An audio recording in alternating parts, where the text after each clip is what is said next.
제27편 다윗의 시. 여호와여, 내가 소리내어 부르짖을 때 들으시고 또한 나를 긍휼히 여기사 응답하소서. 너희는 내 얼굴을 찾으라 하실 때 내가 마음으로 주께 말하되 여호와여, 내가 주의 얼굴을 찾으리이다 하였나이다. 주의 얼굴을 내게서 숨기지 마시고 주의 종을 놓아여 버리지 마소서. 주는 나의 도움이 되셨나이다. 나의 구원의 하나님시여, 나를 버리지 마시고 떠나지 마소서. 내 부모는 나를 버렸으나 여호와는 나를 영접하시리이다. 여호와여, 주의 도를 내게 가르치시고 내 원수를 생각하셔서 평탄한 길로 나를 인도하소서. 내 생명을 내 대적에게 맡기지 마소서. 위증자와 악을 토하는 자가 일어나 나를 치려 함이니이다. 내가 산자들의 땅에서 여호와의 선하심을 보게 될 줄 확실히 믿었도다. 너는 여호와를 기다릴지어다.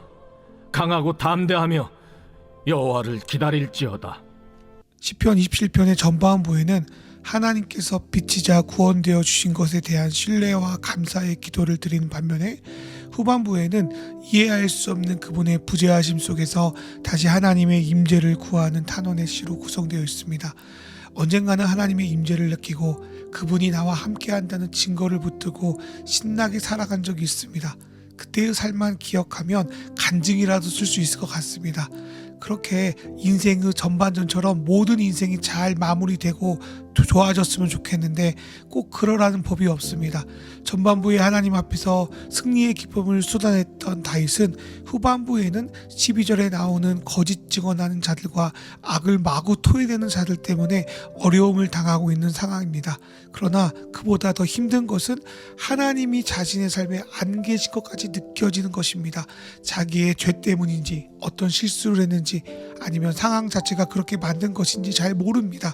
왜 하나님께서 자신을 그렇게 놓아주시는지도 제대로 이해할 수 없습니다. 더구나 이제까지 익숙하게 하나님을 누리고 경험했던 것들이 뚝 끊어지자 자신이 혹시 버림받은 거 아닌가라는 그 두려움이 엄습합니다. 하지만 다윗은 느낌이 아니라 하나님 주신 말씀에 의지하여 주님께 더욱 간절하게 나아갑니다. 다윗은 8절에 언급된 말씀, 너희는 하나님의 얼굴을 찾아라, 그러면 만나주겠다라는 말씀을 붙들고 나아갑니다.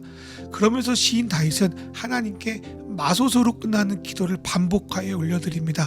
9절에서 다윗은 주의 얼굴을 숨기지 마소서, 놓아여 버리지 마소서, 나를 버리지 마소서, 떠나지 마소서 하고 기도하고 12절에는 내 생명을 대적에게 맡기지 마소서 하며 총 5번이나 마소서로 끝나는 기도를 올려드리고 있습니다. 오늘 이 시편을 묵상하면서 하나님께 우리가 각자 드릴 마소서의 기도는 무엇일지 생각하며 그 기도를 올려드렸으면 좋겠습니다. 그 다음에 다윗은 하나님께 버림받을 것에 대한 두려움이 컸던 것 같습니다. 그럼에도 불구하고 10절에서 그는 부모조차 날 버려도 하나님은 날 자녀로 받아주지 않으셨습니까? 하며 하나님의 성실하심을 믿고 나아갑니다. 그리고 11절에서 다윗은 하나님께서 부모가 자녀를 대하는 자식에게 진리를 가르쳐주시고 평탄한 길로 인도하심으로 원수의 음모에 빠지지 않게 해달라고 기도합니다. 하나님이 정말 우리의 부모시라면 부모로서 의무와 책임을 다해달라는 기도는 우리가 하나님께 요구할 수 있는 자격입니다.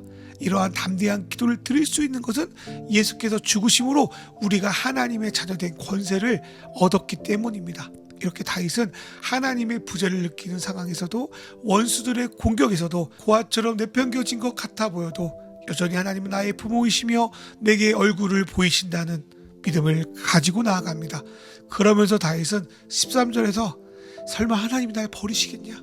하나님이 날 그냥 죽게 내버려 주시겠냐 하며 반드시 하나님은 나를 살게 하셔서 그분의 선하심을 맛보게 하실 줄 믿고 기다리고 또 기다리고 있습니다. 솔직히 주님을 기다린다는 것은 때론 강하고 담대한 용기를 필요로 합니다.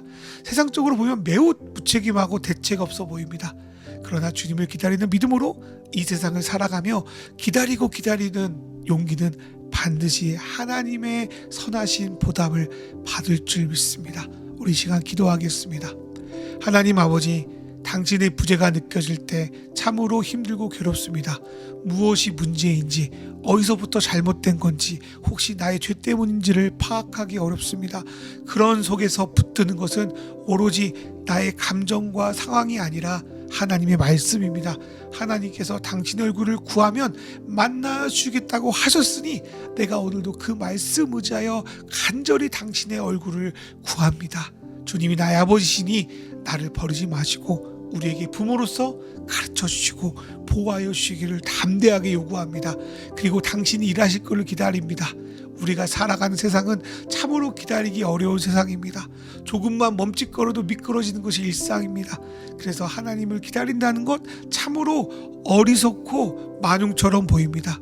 그러나 주님, 용기를 가지고 믿음을 가지고 당신을 기다리고 또 기다리겠습니다. 나를 죽음과 실패 가운데 그냥 내버려 두지 않으시고 나를 일으키시고 살리실 그분의 선하심을 기다리며 오늘도 기도로 나아갑니다. 주님, 이제 우리를 더 이상 마소서의 상황에 내버려두지 마시고 이제 당신의 일을 하시기를 간절히 소망합니다. 예수님의 이름으로 기도합니다. 아멘.